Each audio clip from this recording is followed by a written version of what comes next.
अस्सलामुअलैकुम फ्रेंड्स, की हाल है सब दोस्तों वीरा दा वाला ने भी बुरे हाल होगा जनाब। तो अज दिन अपना जुमेरात है, ठीक है। इस टाइम खड़ा अब्दुल्लापुर स्टेशन के करीब।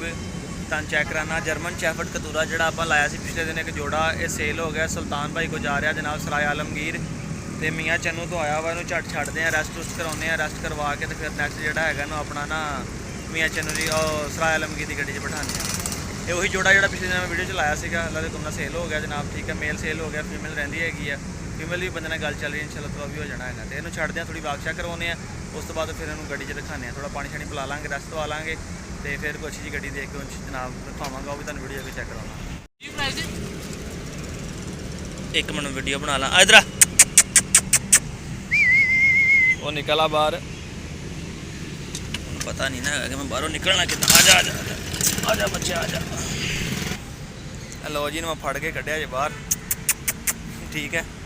कंशा नैन बिल्कुल सिद्धर कर गया जी। लॉन्ग कोट मेल आ माशाल्लाह, चेक कर लो जी। ये अज जा रहा भाई दे कोल अपना सराय आलमगीर। इनू वो तो सूर थोड़ा जहा पानी भी पिलाने ठंडा। आजा भाई आ भी जवाना पेंट शर्ट जी मैं तो छड्डिया, नाले नहर थोड़ा पानी पिलाने, ठंडी जगह आ, थोड़ा तुर फिर लवे, ठीक है। प्योर लॉन्ग कोट आ, गर्मी की वजह बुरे हालात ने बच्चों के। लॉन्ग कोट रखना भी बड़े शौक की गल, तो बड़ी हिम्मत की गल हैगी है, ठीक है जी।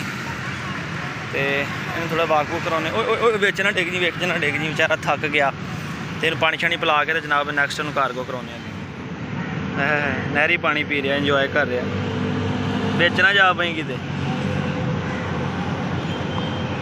थोड़ा ठंडा हो जाएगा नाल ना। पीला पीला और पीना तो पीला, थोड़ा जिहा गिला भी करदा ताकि जड़ा ना सुकून ना लगे जाए, सफ़र करे अपना।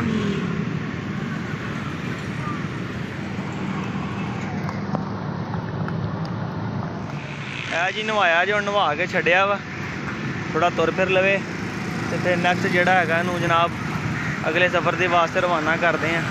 वो कितने चलना भाई, छाप छुप कर ला, तेनों रखावा फिर, ठीक है। नवाता जे, नवा तो बाद थोड़ा जहा खुला छड्डिया ताकि जरा अपना आप ना तुर फिर ले, लत्ता लुत्ता खोल लवे जरा। है जी रखवाता जी, ठीक है।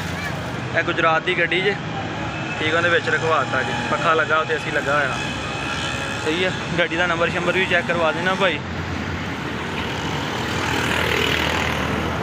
1676 गड्डी का नंबर है। यह गुजरात की गड्डी है, कोस्तान अड्डे निकली है, गुजरात जनाब पहुँचनी है।